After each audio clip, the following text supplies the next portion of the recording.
Hi, this is Girish Shende. In the previous video, we have understood the factors affecting demand as well as the types of demand also. So, next topic is assumption of the law of demand. So, this is important from the point of view of state and CBSE 12th board. Then for CACS, some basic economic knowledge about microeconomics, and this is a, of course, this is a base when we have to understand the demand and supply. So it is related with the microeconomics. If you like my video, you can press the bell icon, and you can also share, subscribe my channel. So we will understand here what are the assumptions of demand. We have already understood the law of demand. Now the assumptions where the law of demand will hold good. So when the law of demand will hold good, when there are some assumptions of the law of demand. So what are these assumptions? We will see here. Size and composition of population remains constant. So the law of demand will hold good only when the size of population and the composition of population will remain constant. There will be no change in population and the size of the population. The next is the income of the consumer remains constant. So to hold good the law of demand, the income of the consumer remains constant. So there will be no change in income, no change in population also. So the law will enact only when there is no change in such kind of factors. Other factors are also there. So assumption of, these are the assumptions of the law of demand.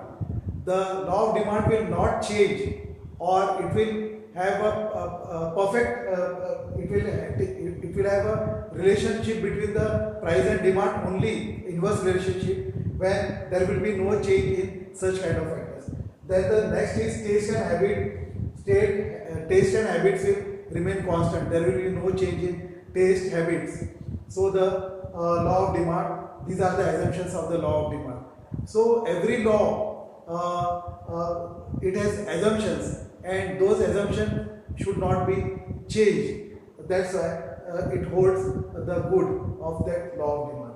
Now no change in expectations about future price change. So there will be no change in future price, no expectations about the future changes in price. This will also hold the law of demand. Then price of substitute and complementary goods remain constant. There will be no change in the price of substitute good, and if the price of substitute good changes, then the law of demand will not work, because if the price of substitute good changes, the demand will not occur, right? Law of demand will not occur. Price of substitute good and complementary goods remain constant. It should remain constant only.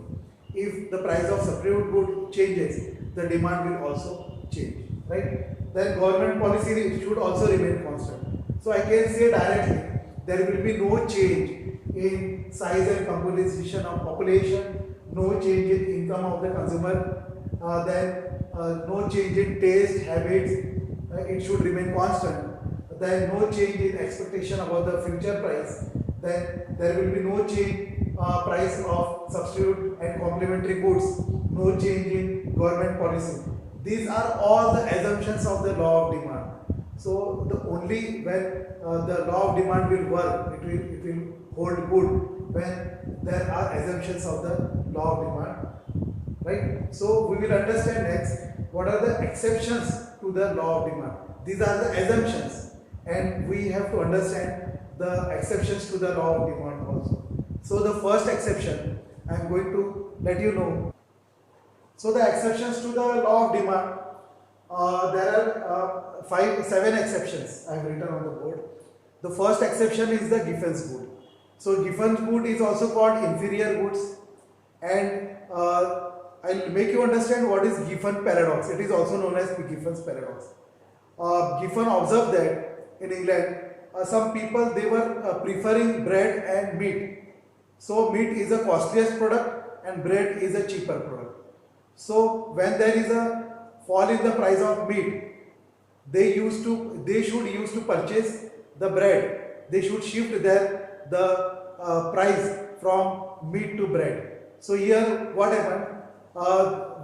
Whenever there was a fall in the price of bread, the people used to purchase more. They should use to purchase the more of a meat. So Giffen's paradox is known as inferior goods also. So the shifting of the price from the higher actually higher price to the lower price, it is known as a, so instead of purchasing the other goods, or the price of which good is fallen, that price that good will be demanded more by the people. But here the instead of purchasing the bread, that when there is a fall in the price of bread, instead of purchasing the bread, the people they used to purchase the fall in the difference of fall in the price of bread, they used to purchase the meat. So the shifting of price from bread to meat, this is called the Giffen's paradox. So this is the first exceptions to the law of demand. They should have purchased the bread only, more bread, because the fall in price of bread, they should prefer to purchase more bread. Instead of purchasing bread, they shift their that price, whatever the price they save with them, the money saved with them, they used to purchase the meat, extra meat. So then the second one is prestigious good. So what is this prestige good? Prestige goods means like diamond, high priced motor cars, luxurious bungalows. These are prestige goods, and some luxurious goods are there.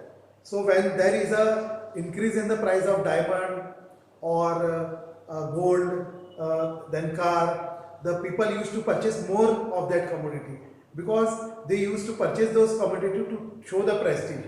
So it gives a snob appeal. That's why they used to purchase. Rich people consume such goods as status symbol. Therefore, when the price of such goods rise, their demand also rises. So this is called a prestige good. So it is the exceptions to the law of demand.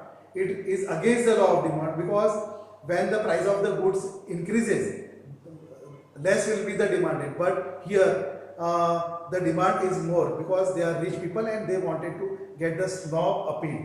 Then the price illusion or consumer psychological bias. What is this? So consumer have illusion that higher price goods are of better quality. Of course, the costliest product, when the consumer see that the higher price, it indicates that it is a good quality product, then they tend to buy more that product. Even if the price rises, they are purchasing the similar kind of goods, and this is exceptions to the law of demand. Though the price increases, the demand should fall, but here due to the high price, the people think that it is of good quality and they purchase more of that commodity, of that good. Therefore, the demand for such goods tends to increase with the rise in their price. Example, branded products which are expensive are demanded at a higher price. Then we have demonstration effect.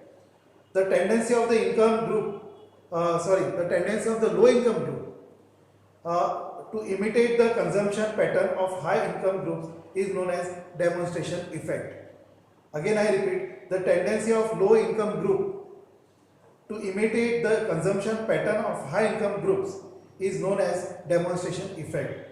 For example, demand for consumer durables such as washing machine, latest mobile, etc. It is called demonstration effect. So when the price of the commodity increases, the demand should fall. But here, due to the demonstration effect, the demand is increasing. Even there is a increase in price. So this is also the exceptions to the law of demand. The next is ignorance. So here ignorance means what? In what terms? Sometimes people do not have proper market knowledge. So they are totally ignorant about the markets. They may not be aware of the fall in the price of the commodity, and thus they tend to purchase more at higher price. So due to ignorance also, if they are not known to the market, and if they don't know if there is a fall in the price in some markets, they may not prefer to go in that market. They will purchase even at higher price. They will purchase that commodity. So this is also exceptions to the law of demand. Now the next one is speculation. Here speculations means forecasting. When people speculate a change in price of commodity in the future, we have already discussed about the speculative activities. Here, if the price of the commodity in future, they speculate, they may not act according to the law of demand. They may not act according to the law of demand.